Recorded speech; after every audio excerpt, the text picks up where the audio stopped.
दीपा की शादी को 1 हफ्ता हुआ था। दीपा को लग रहा था कि शादी के बाद सब कुछ ठीक होगा। उसके ससुराल में सास, ससुर, ननद और पति हैं। छोटा सा परिवार होगा, कोई ज्यादा रोक टोक नहीं होगी। पर दीपा ने जो सोचा था उससे विपरीत ही था। ससुराल में 4 लोगों का परिवार नहीं था। दीपा की सास की बहुत दूर दूर तक रिश्तेदारी थी। आए दिन दीपा की अलग अलग सास आई रहती थी। दीपा बहू, ये तुम्हारी मौसी सास हैं, पैर छुओ सासू माँ के। जीती रहो बहू, अब जल्दी से पोते का मुंह दिखा दो। तुम्हें पता है दीपा, हमारा नवीन जब छोटा सा था हमेशा तुम्हारी मौसी सास के घर पर ही खेलता रहता था। बहुत प्यार करता है नवीन अपनी मौसी माँ को। बहू, मेरे लिए तो दूध में पत्ती डालकर ले आना और हाँ, चीनी कम डालना। काफी देर तक मौसी सास बातें करती रही, तभी पड़ोसन भी आ गई। राम राम सुमित्रा बहन, कैसी हो? अरे पुष्पा बहन भी आई हुई है। आओ आओ कमलेश, कैसी हो? बहू, ये भी तुम्हारी सास ही है, इनके भी पैर छुओ। अरे बहू, तुमने मेकअप नहीं किया? अभी तो तुम्हारी नई नई शादी हुई है। थोड़ा लिपस्टिक बिंदी लगा कर रहा करो। नई नवेली बहुएं सजी सवरी अच्छी लगती हैं। जाओ बहू, पहले मेकअप करके आ जाओ, उसके बाद सबके लिए चाय बना लेना। जी। दीपा को मेकअप करना बहुत कम पसंद था। वो लिपस्टिक बिंदी वगैरह कम ही लगाती थी, पर सबके कहने पर उस दिन उसने मेकअप कर लिया। अब तो ये रोजाना का ही नियम बन गया था। कोई ना कोई रिश्तेदारी की सास घर पर मिलने आती रहती थी। दीपा बहू, ये मेरे बचपन की सहेली है शकुंतला। ये भी तुम्हारी सास ही है, कुछ दिनों के लिए रहने के लिए आई है। और ये शकुंतला की बहन मालती, उनकी बेटी की शादी है। बहू, मालती मेरी बहन है, इस नाते ये भी तुम्हारी सास हुई। मालती के भी पैर छुओ। बस बस बहू, जीती रहो जीती रहो। शकुंतला, अपनी अटैची मेरे कमरे में ले चलो, वहीं थोड़ी देर लेट भी लेना। बता दो क्या खाओगी, दोपहर में बहू बना लेगी। दीपा, हम तो प्याज लहसुन के बिना ही खाना खाते हैं। तो कोई बात नहीं, तुम्हारे लिए बिना प्याज लहसुन का खाना बन जाएगा। बहू तुम्हारे लिए अलग बना देगी। दीपा बहू, इनके लिए बिना लहसुन प्याज का खाना बना देना। हाँ बहू, और ध्यान रखना बर्तन में प्याज और लहसुन बिल्कुल नहीं लगना चाहिए। बर्तन को पहले अच्छे से धो लेना। जी आंटी जी। अरे बहू, आंटी नहीं सासू माँ कहो इन दोनों को, ये दोनों भी तुम्हारी सासू माँ ही है। जी माँ जी। अभी तक तो सब ठीक था। दीपा हाँ में हाँ मिला रही थी, पर एक दिन दीपा नवीन के साथ घूमने के लिए जा ही रही थी। उस बीच नवीन की ताई और चाची दोनों आई हुई थी। माँ जी ये चाय। हाँ बहू, लाओ रख दो। कहीं जा रही हो बहू? जी ताई जी नवीन जी के साथ बाजार जा रही थी। दीपा बहू, कपड़े ज्यादा छोटे नहीं पहने हैं, कोई सूट साड़ी पहन जाती। ये कटे पिटे कपड़े भाई हमें तो समझ आते नहीं है। पता नहीं तुम आजकल की बहुएं ये टाइट कपड़े और छोटे छोटे टॉप कैसे पहन लेती हो। हमारी बहुएं तो नहीं पहनती। मजाल है अगर ऐसे कपड़े पहनकर कहीं घूमने के लिए चली जाएं। हमने तो इतना बोला ही नहीं है, अपनी बहू को इतनी छूट देते नहीं है। सुमित्रा, तुमने बहू को मना नहीं किया इस तरह के कपड़े पहनने के लिए? रहने दो भाभी, ये आजकल की बहुएं हैं, भाभी मना करे और ये मान जाए, ऐसा हो ही नहीं सकता। दीपा कोई कुर्ती वगैरह पहन लेती जीन्स के साथ, ये टॉप बहुत छोटा है। वो मैं ये टॉप मैं लाया था दीपा के लिए। मैंने कहा था दीपा को कि आज मूवी देखने जाएंगे, तो ये टॉप पहनने में क्या बुराई है? माँ, इस टॉप में क्या दिक्कत लग रही है आपको? और चाची जी आपको? नवीन अभी बात पूरी ही कर रहा था कि तभी उसके पापा आ जाते हैं। नवीन की माँ, कल हमें गांव जाना है, सब नई बहू से मिलना चाहते हैं, तो माँ ने गांव बुलाया है। भाई साहब का दुकान से फोन आया था, नई बहू को लेकर जाना होगा, उन्होंने स्पेशल बोला है। देवर जी, इनका फोन आया था, मैं बात कर लेती हूँ, फिर तो हम सबको कल गांव निकलना होगा। बहू अब तुम तैयार हो जाओ, गांव में बहुत बड़ी रिश्तेदारी है हमारी सासू माँ यानी तुम्हारी दादी सास अब तुम्हें वहीं मिलेंगी। दीपा और नवीन घूमने के लिए चले गए। थैंक यू नवीन जी मेरा साथ देने के लिए। दीपा, 7 फेरे और 7 वचन निभाते हुए मैंने एक वादा ये भी किया था कि मैं हमेशा तुम्हारे साथ निभाऊंगा, ओके? नवीन जी, गांव में कौन कौन रहता है? मुझे तो बहुत घबराहट हो रही है। यहाँ पर ही मैं अभी तक इतनी सारी सासों से मिल चुकी हूँ, वहाँ पर पता नहीं कौन कौन मिलेगा। हाँ ये तो है, गांव में दादी जी, परदादी जी और उनकी बहनें, बहनों की बहनें सब शुरू से गांव में रहती हैं। अब कुछ दिन के लिए तो तुम्हें उन्हें झेलना पड़ेगा। अगले दिन पूरे परिवार के साथ दीपा गांव के ससुराल में पहुंचती है। दीपा को लगा था कि गांव में उसे बहुत परेशानी महसूस होगी, पर दीपा को तो गांव में इतना प्यार मिला जैसा उसने सोचा भी नहीं था। गांव में दीपा की दादी की, परदादी की 10-12 तो बहनें थी। उसके अलावा बहनों की देवरानी, जेठानी और उनकी भी सास, कुल मिलाकर गांव में दीपा को 100 सासों से मिलने का मौका मिला। दीपा बहू, गिनती कर लो, तुम्हारी 1-2 सास नहीं है, बल्कि ये समझ लो तुम्हारी ससुराल 100 सासों वाली ससुराल है। सब तुम्हें प्यार देंगी। हमारे यहाँ सब एक साथ मिलजुल कर रहते हैं। हर परिवार में बहुत प्यार है। गांव में जितने भी दिन रहोगी तुम्हें किसी चीज की कमी नहीं रहेगी। अच्छा मुझे एक बात बताओ, तुम्हें सुमित्रा ने तंग तो नहीं किया ना? क्योंकि मैं भी इसकी सास हूँ। और हाँ, मेरी भी सास वो बैठी है, यानी कि तुम्हारी परदादी सास। बिल्कुल ठीक कह रही है जानकी। सुमित्रा अपनी बहू को बेटी की तरह प्यार देना। अपना घर छोड़कर बेटियां ससुराल आती है ना, तो उन्हें बेटियों की तरह प्यार और दुलार की जरूरत होती है। खूब संजो कर रखना अपनी बहू को, बहुत लाड प्यार देना, जैसा मैंने जानकी को दिया और जानकी ने तुम्हें, और तुम्हारी इन दोनों देवरानी जेठानी को दी। सुमित्रा बहू दीपा बहुत प्यारी है। बेटियां बहुत भाग्य से मिलती हैं। हमेशा मिलजुल कर रहना, मिलजुल कर रहने से प्यार बढ़ता है।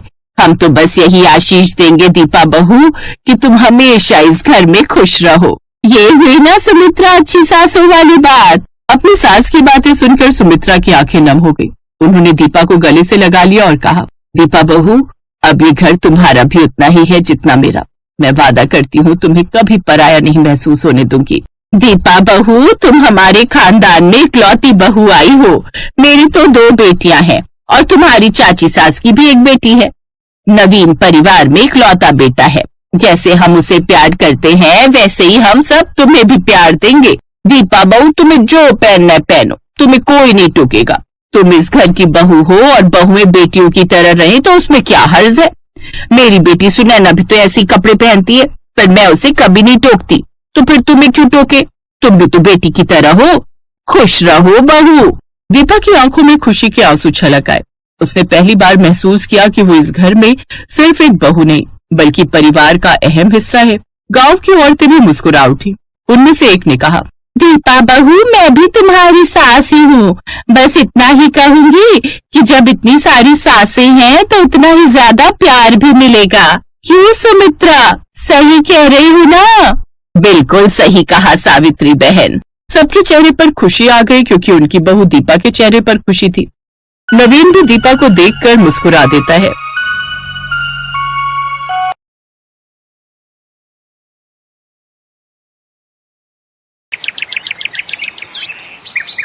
खिड़की के पास खड़ी पूजा पुराने दिनों को याद कर रही थी। आंखों में आंसू उसकी यादें ताजा कर रहे थे। मम्मी पापा, रोहित भैया, आप सबकी बहुत याद आती है। आप सबसे मिलने का बहुत मन करता है। आप नहीं जानते, मैं अखिल के साथ बहुत खुश हूँ। अखिल जी मुझे बहुत प्यार करते हैं। मैं जानती हूँ मैंने आप लोगों की मर्जी के खिलाफ जाकर अखिल जी से शादी की थी, पर अब तो मेरी शादी को 2 साल हो गए हैं। पर पिछले 2 सालों में आपने मेरी एक बार भी खबर नहीं ली। जब तक आप मुझे नहीं बुलाएंगे मैं खुद मायके कैसे आ जाऊं? अखिल से शादी के बाद तो मायका भी अपना नहीं रहा। तभी अखिल आ जाता है। मायका अपना कैसे रहेगा पूजा? याद नहीं तुम्हारे पापा ने तुम्हें क्या कहा था कि कभी भी तुम अपने मायके में पैर नहीं रखोगी। वो तुमसे सारे रिश्ते तोड़ चुके हैं। इन 2 सालों में कभी भी किसी ने तुम्हारी सुध नहीं ली। तुम रक्षाबंधन पर राखी और भाई दूज पर तिलक भेजना नहीं भूलती हो। पर रोहित ने कभी सोचा कि एक बार मैं अपनी बहन से चुपचाप ही मिलने आ जाऊं? वो भी तुम्हारे पापा के खिलाफ नहीं जाता। क्या अपनी बहन के लिए उसका यही प्यार है क्या? तुम्हारी मम्मी तो तुम्हें याद कर सकती थी ना, वही एक बार फोन कर लेती। आखिर तुम नहीं जानते, पापा के गुस्से से घर में सब डरते हैं। उन्होंने सबको मना किया हुआ है मेरे से बात करने के लिए। पापा के खिलाफ कोई नहीं जाएगा, पर मुझे पता है मन मन वो लोग मुझे बहुत याद करते होंगे और मैं जानती हूँ वो भी कोई ना कोई बहाना मुझे बुलाने का ढूंढ ही रहे होंगे। तुम फ्रेश हो जाओ, मैं तुम्हारे लिए चाय लाती हूँ। कोई दिन ऐसा नहीं जाता था जब पूजा अपने मायके वालों को याद न करे। कुछ दिनों बाद पूजा सब्जी मंडी में सब्जी खरीद रही थी, तभी उसे मायके के पड़ोस में रहने वाली सुनीता आंटी मिल गई। उन्हें देखकर पूजा बहुत खुश होती है। बातों ही बातों में उसे एक ऐसी बात पता चलती है जिसे सुनकर वो खुशी से फूली नहीं समाती। हाँ बिटिया, तुम्हारे रोहित भैया का रिश्ता पक्का हो गया है। अगले महीने की 5 तारीख की शादी का मुहूर्त निकला है। तुम्हारी मम्मी मिली थी तो बता रही थी कि यही दिल्ली की है लड़की। चलो अब तो तैयारी शुरू करो, तुम्हारे भाई की शादी है। अब तुम तो इकलौती बहन हो, सारे फंक्शन में तुम ही रौनक लगाओगी। मुझे लगता है 10-12 दिन ही तो शादी के रह गए हैं, तो तुम्हारे मम्मी पापा फोन कर ही देंगे। रोहित भैया की शादी का सुनकर मैं भी बहुत खुश हूँ। वो तो है ही, मैं तो खूब तैयारी करने वाली हूँ। अलग से सुंदर लहंगा तैयार करवाऊंगी, बहुत सारा काम है। अरे अरे मैं अपने मोबाइल फोन के घर पर ही छोड़ आई, कहीं पापा फोन नहीं कर रहे हो? अच्छा aunty ji, thank you so much. आपसे मिलकर बहुत अच्छा लगा। रोहित भैया की शादी में मिलेंगे। पूजा जल्दी जल्दी घर पहुंचती है। उसे लग रहा था कि कहीं मम्मी पापा या रोहित की मिस्ड कॉल ना हो गई हो। क्या हुआ पूजा, तुम बाजार गई थी? हाँ, वो मेरी सहेली है ना काजल, उसके पापा का लहंगों का बड़ा शोरूम है। रोहित भैया की बारात में पहनने के लिए लहंगा सेलेक्ट करने गई थी। मैंने पसंद कर लिया, सोचा एक बार तुम देख लो तभी खरीद लूंगी।